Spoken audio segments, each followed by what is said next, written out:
वडिलांच्या हत्येप्रकरणी सहआरोपींनाही फाशीची शिक्षा द्या, अजित पवारांना मोर्चातून विनंती करणार असल्याचं देखील वैभवी देशमुख यांनी सांगितलं।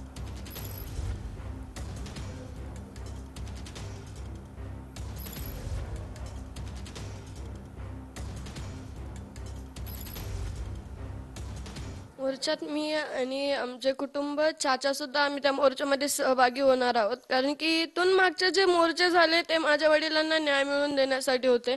आणि जो 9 तारखेला बारामतीमध्ये मोर्चा होतोय ते देखील यासाठीच होतोय की माझ्या वडिलांना न्याय मिळाला पाहिजे आणि जे कोणी आरोपी आहेत त्यांना कठोरात कठोर शिक्षा म्हणजे फाशी लवकरात लवकर झाली पाहिजे।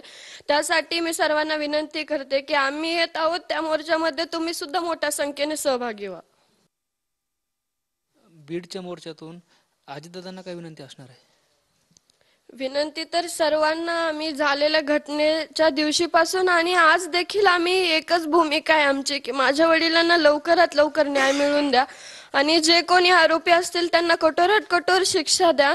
आणि आज आमच्या पुढे कोणी जरी आलं ना, त्यांना आमच्याकडून एकच विनंती असेल की माझ्या वडिलांना लवकरात लवकर न्याय मिळवून द्या।